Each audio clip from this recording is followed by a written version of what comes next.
ঘরের মধ্যে গিয়ে দরজা জানালা সব বন্ধ করে দিলে। যখন পিতা গিয়ে বলল, কই কই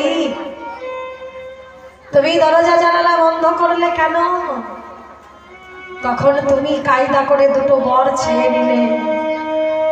প্রথম বর চাইলে তুমি রামচন্দ্র 14 বছরের জন্য বনবাসে যাবে, তাতে আমার দুঃখ ছিল না। কিন্তু জানো,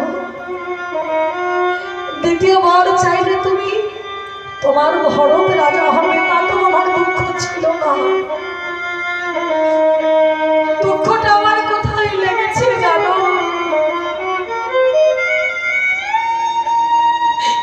দুঃখটা আমার কোথায় লেগেছিল জানো মাতা? আমি যখন 14 বছরের জন্য বনবাসে যাচ্ছিলাম, আমার অভাগিনী কৌশল্যা মা আমার জন্য এক বাটি দুধ এনেছিল। 14 বছরের জন্য বনবাসে যাবে বাবা, শেষবারের মতো তোকে একটু দুগ্ধ পান করাই দিতে। তুমি সেই দিন দুধের বাটিটা ফেলে দিয়েছিলে। এক মা হয়ে তুমি আর এক মায়ের মনে দুঃখ দিয়েছিলে। তাই পাপ ছাড়ে না বাপকেও। তুমি যে কর্ম করেছিলে মা, সেই দিন আমি প্রতিজ্ঞা করেছিলাম তোমার ভুল তুমি একদিন বুঝতে পারবে। তো তুমি তোমার নিজের ভুলটা বুঝতে পেরেছিলে। যখন আমি 14 বছর পরে বনবাস থেকে ফিরে এলাম, তুমি আমার কাছে কায়দা করে বললে, ওরে রাম, আমি অপরাধ করেছি তোর কাছে। তুই যদি আমার থেকে ছোট না হতিস, তাহলে আমি তোর চরণ ধরে ক্ষমা চাইতাম। মনে করে দেখো মাতা, আমি সেই দিন বলেছিলাম, মাগো তুমি এমন কথা বলো না, তুমি আমার মা, আর মা হয়ে তুমি আমার চরণ ধরলে কেন? তবে বল না, আমি যা চাইবো তুই আমায় তাই দিবি।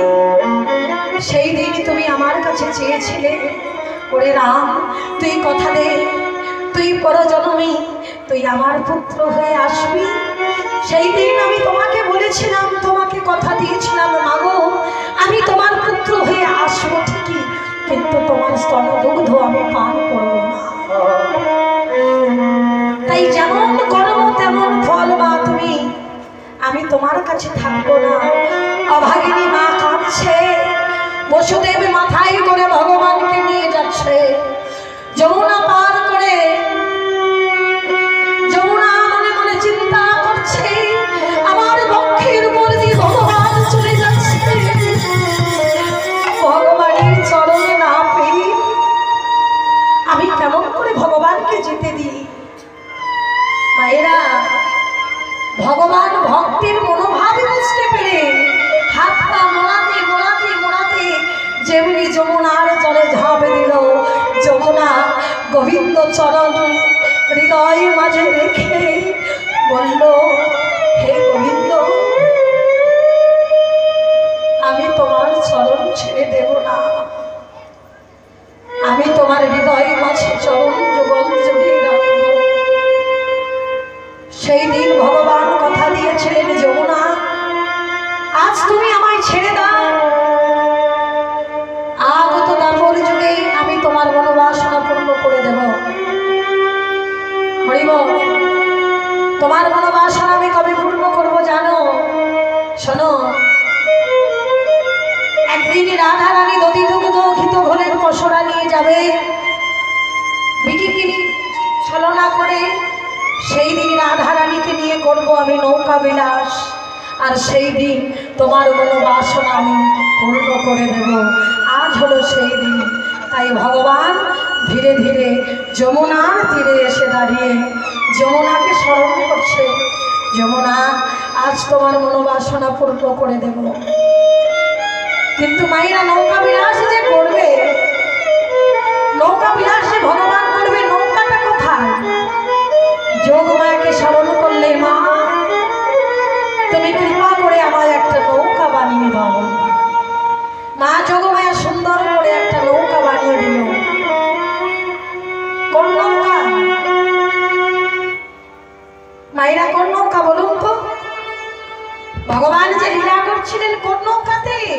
কাঠের তৈরি নৌকাতে? বলছে না গো না। কোন নৌকা? দেহ নৌকা। আমার গোবিন্দ এই দেহ নৌকার কান্ডারি। নৌকাটা কি দিয়ে তৈরি হলো? বিবেক ও বৈরাগ্য দিয়ে দুই গলুই গড়িল। বিবেক আর বৈরাগ্য দিয়ে এই দেহ নৌকাটা তৈরি হলো। দেখুন এই নৌকা বিলাসের যা তত্ত্ব আছে, একটা একটা করে বলতে গেলে সারা দিন সারা রাত চলে যাবে, শেষ হবে না। তবে যতটুকু সম্ভব বলবো না। বিবেকটা কাকে বলে? বলছে নিত্য বস্তু বিচার ও বিবেক। কোনটা নিত্য আর কোনটা অনিত্য? মায়েরা বলুন তো, এই জগতের নিত্য বস্তুই বাকে আর অনিত্য বস্তুই বাকে? জানেন? ও মায়েরা বলুন দেখি, নিত্য বস্তু কে আর অনিত্য কে? বলছে এই জগৎ সংসারে সকল কিছু অনিত্য বস্তু। যেমন ধরে নিন, ছোট করে বলে দিই, আমার দেহটা এটা অনিত্য বস্তু। একটা সময় হয়েছে জন্ম নিয়েছে, একটা সময় হয়েছে বড় হয়েছে, আর একটা সময় আসবে দেহটা শেষ হয়ে যাবে। পঞ্চভূতের দেহ পঞ্চভূতেই বিলীন হয়ে যাবে। এই দেহটা অনিত্য বস্তু। হরি বল। নিত্যকে? নিত্য আমার অনাদির আদি শ্রী গোবিন্দ। হরি বল। সর্বকারণের কারণ একমাত্র নিত্য বস্তুর আরেক। হরি বল।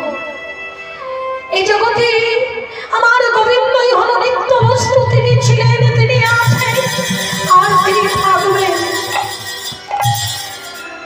তাই এই নিত্য আর অনিত্য যিনি বুঝতে পেরেছেন, তিনি তো ভগবানকে হৃদয়ে ধরতে পেরেছেন।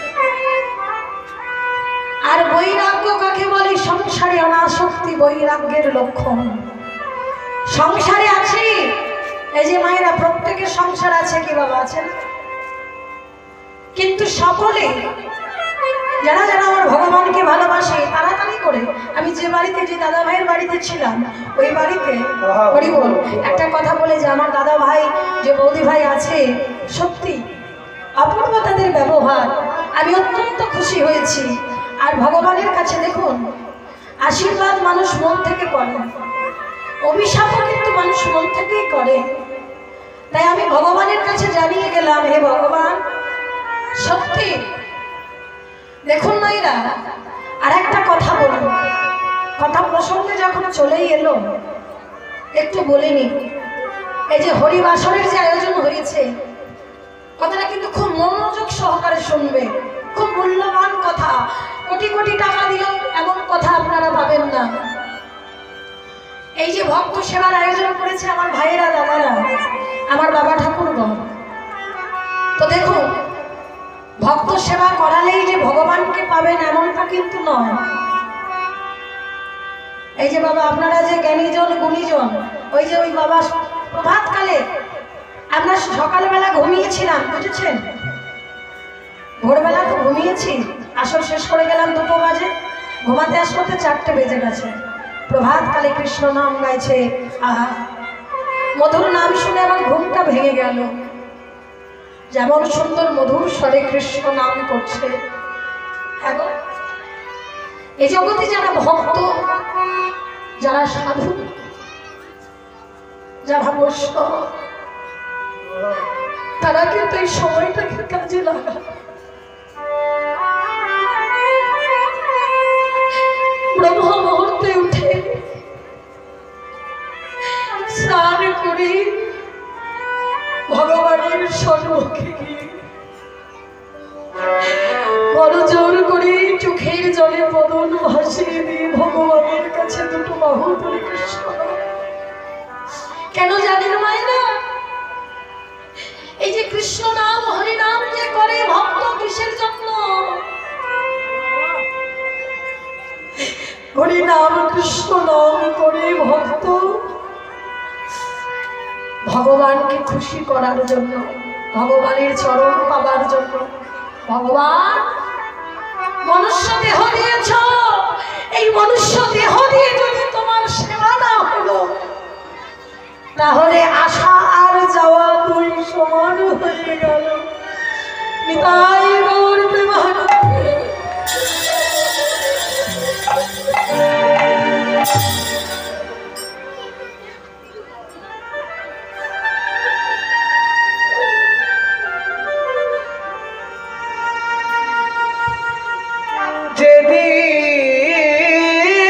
যেদিন সকল ছেড়ে যেতে হবে, সকল ছেড়ে যেতে হবে, তোমার সঙ্গে কিছু দেবে না।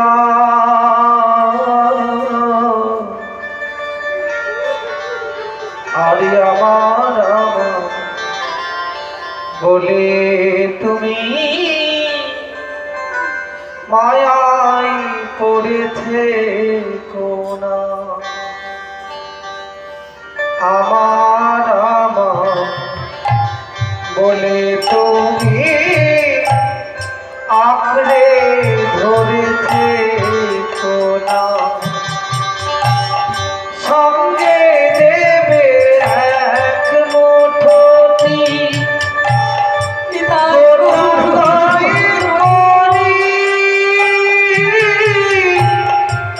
এই ভব নদী দিতে হবে পারি।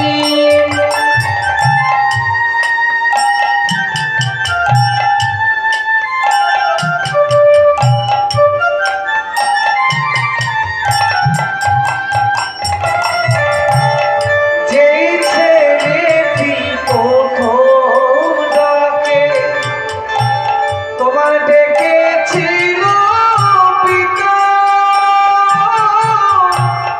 শ্মশান ঘাটে সেই ছেলে তো জ্বালবে রে তোর চিতা।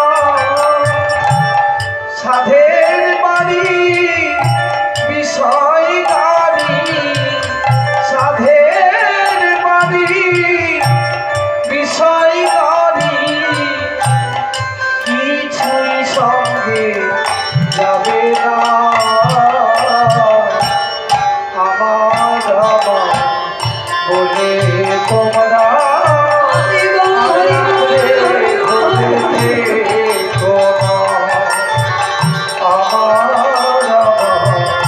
বলে তোমরা আঁকড়ে ধরেছে কোনা।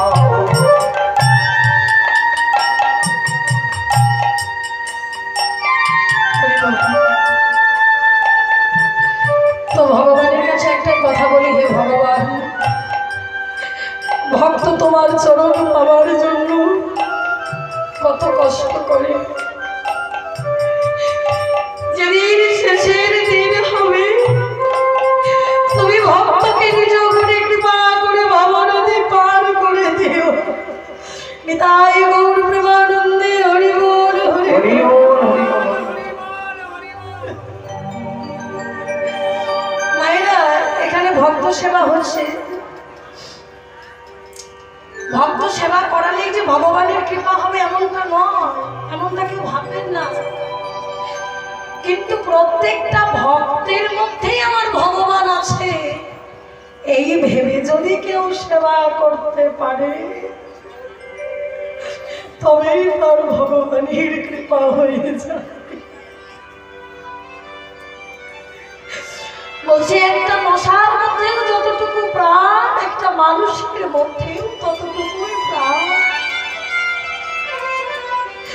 হ্যাঁ গো, তাই আমি ভগবানের কাছে জানিয়ে গেলাম যে ভগবান তুমি কৃপা করো, আমার ভাইদের প্রত্যেকটা বছর যেন, এই বছর যত বড় করে কীর্তনের আয়োজন হয়েছে, সামনের বছর যেন আর বড় করে কীর্তনের আয়োজন করতে পারে, ভক্ত সেবার আয়োজন করতে পারে।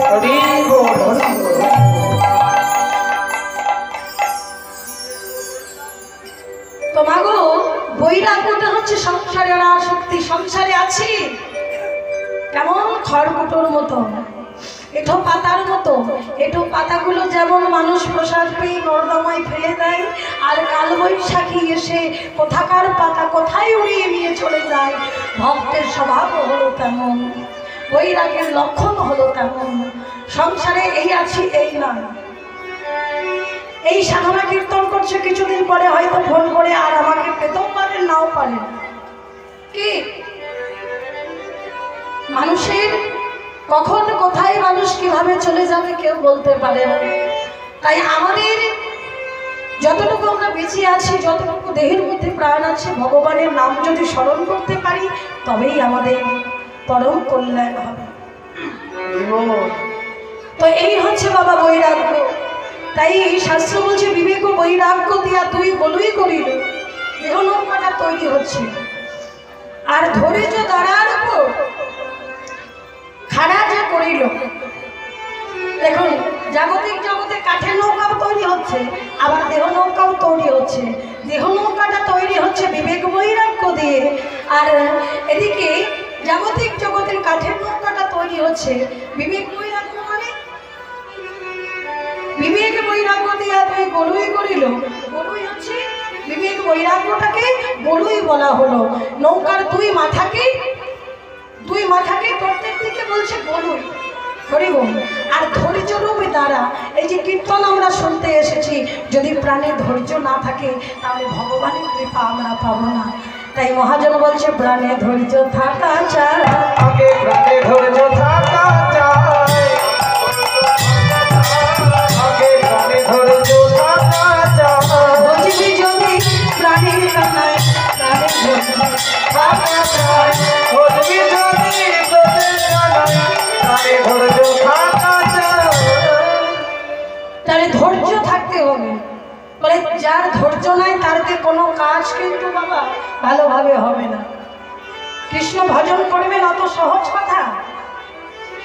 অত সহজ কথা যে কৃষ্ণ ভজন করে ভগবানকে পেয়ে যাবে? ভগবানকে পেতে গেলে অনেক কষ্ট করতে হবে বাবা। যেই ভক্ত ভগবানের চরণে আসার চেষ্টা করে, ভগবানের নাম করছে, ঠিক সেই সময় ভগবানের পরীক্ষা শুরু হয়ে যায়। কেন না ভক্তময় ভালোবাসে, আর ঠিক সেই সময় ভগবানের পরীক্ষা শুরু হয়ে যাবে। ভগবান সেই ভক্তকে কষ্টের উপর কষ্ট, দুঃখের উপর দুঃখ, যন্ত্রণার উপর যন্ত্রণা দিয়ে যায়। এই দুঃখ যন্ত্রণা পেতে পেতে পেতে পেতে যদি কোনো ভক্ত ভগবানকে না ভুলে যায়, তবে ভগবান বলে আমি হই তার দাসের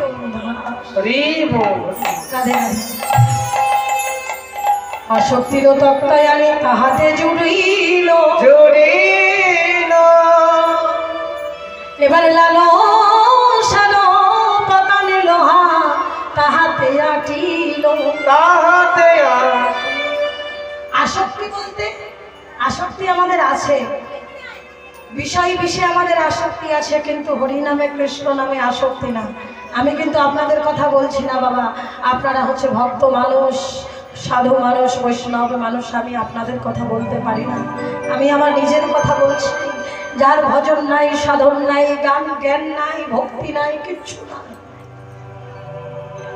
একেবারে ভক্তি শূন্য হৃদয় নিয়ে বসে আছে,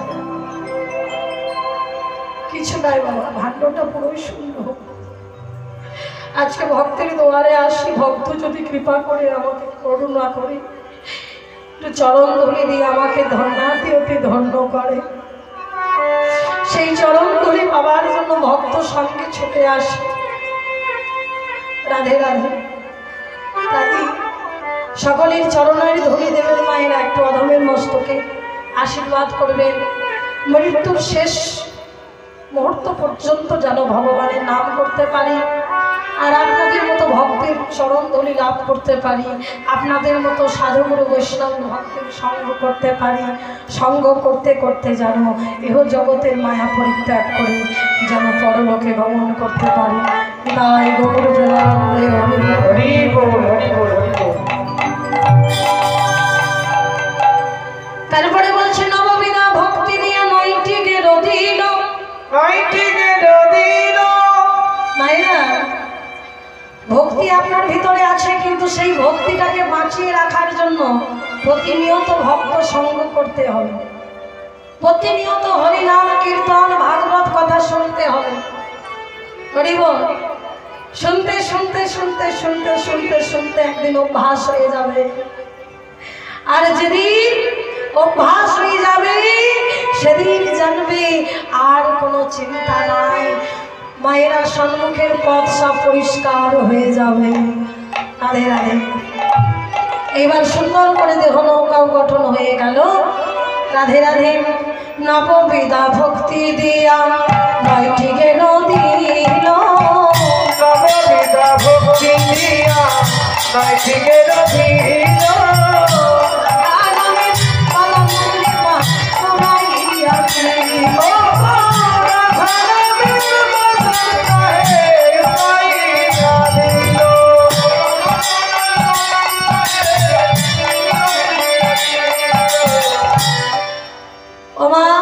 সুন্দর করে নৌকা তৈরি হলো।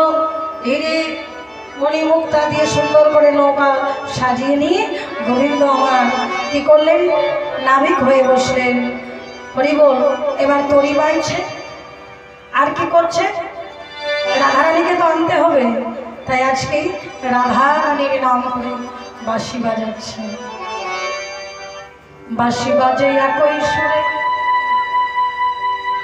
গোবিন্দের বাঁশি শুনতে পেয়েছেন মায়েরা? কারা কারা শুনেছেন একটু হাত তুলুন।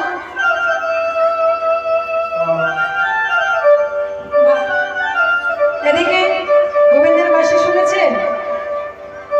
শুনেছেন? ও মা দেখো, গোবিন্দের বাঁশি না শুনলে এখানে আসবে কেন? গোবিন্দের সেই পাগল করা বাঁশি তো এখানে ডেকে এনেছে। যারা ভক্ত হয় না, যেখানে ভগবানের নাম হয়, মায়েরা হরি বল। আগেকারের দিকে রাজারা যেমন দাস দাসীকে চুরির মুঠি ধরে নিয়ে আসতো টানতে টানতে, গোবিন্দের বাঁশি ঠিক তদ্রূপ ওই পাগল করা মন মোহিনী বাঁশি ভক্তকে নিয়ে আসে যেখানে ভগবানের নাম হয়, তাই না? বাঁশি এখনো বাজছে বৃন্দাবনে, বৃন্দাবনে এখনো বাঁশি বাজে। বলে এই প্রসঙ্গে আমার একটা গান মনে পড়ে গেল, 2 লাইন গাইব, কেমন?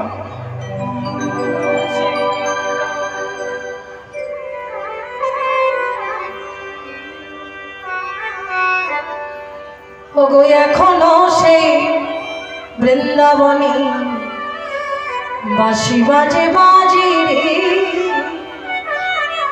এখনো সেই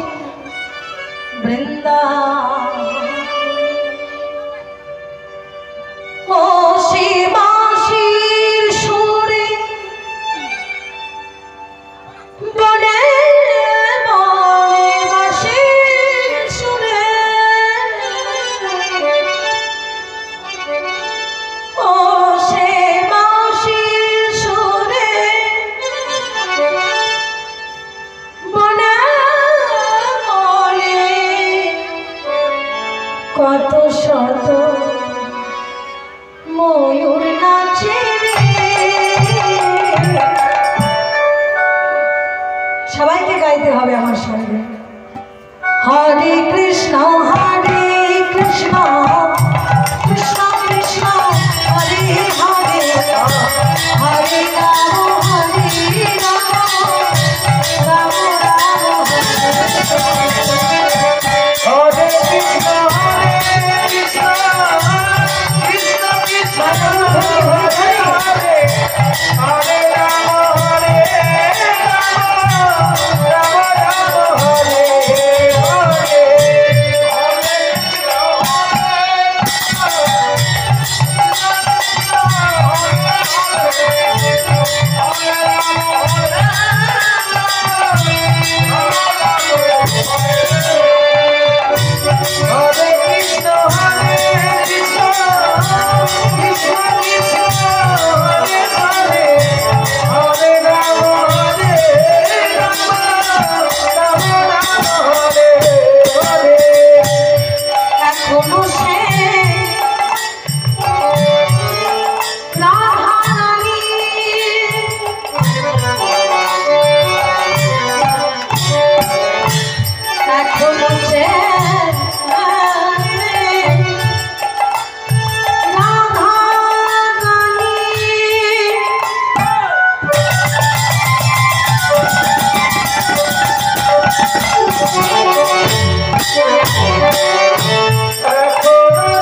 আমরা গাইবো না, মায়েদের বলতে হবে। সবাইকে বলতে হবে, দুটো বাহু তুলুন সবাই। রাধে রাধে। এবার করতালি দিয়ে দিকে মায়েরা সবাই একসঙ্গে। এই যে উঠুক উঠুক, তুলুন তুলুন। আরে আপনাকে বলছি তুলুন। হ্যাঁ বাহ। এবার সবাই ওই দেখুন বাচ্চাগুলো তুলেছে, দেখেছেন? বলে মায়ের শিক্ষা আগে হলে শিশু শেখে মায়ের কোলে, মায়ের শিক্ষাটা আগে হওয়া প্রয়োজন আছে। তাই সবাই মিলে দুটো বাহু তুলে হরে কৃষ্ণ কৃষ্ণ কৃষ্ণ হরে হরে, হরে রাম রাম রাম হরে হরে। বাবা বাহ, খুব সুন্দর।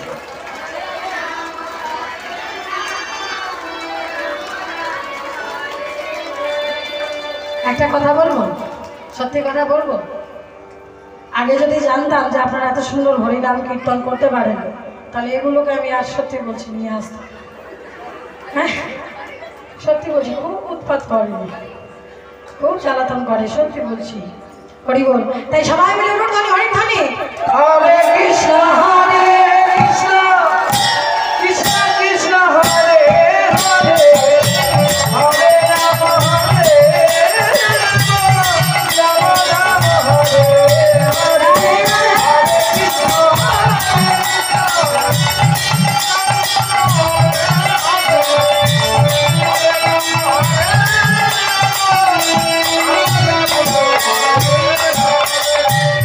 আশা ছিল মনে মনে,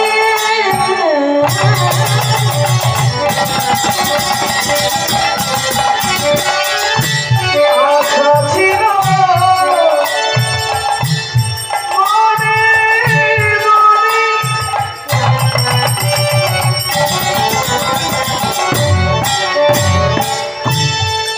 আমাদের মনে সবার আশা আছে। হরি বল। সবার আশা আছে তো? আমি যাব মধুর বৃন্দাবনে, বড়ই আশা ছিল আমার মনে মনে,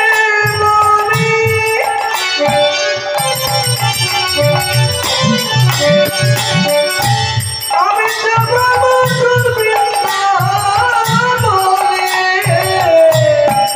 আস্তে আস্তে। আমাদের অনেকের মনে আশা থাকে যে বৃন্দাবনে যাব, কিন্তু সবার মনের আশা কি পূরণ হয়?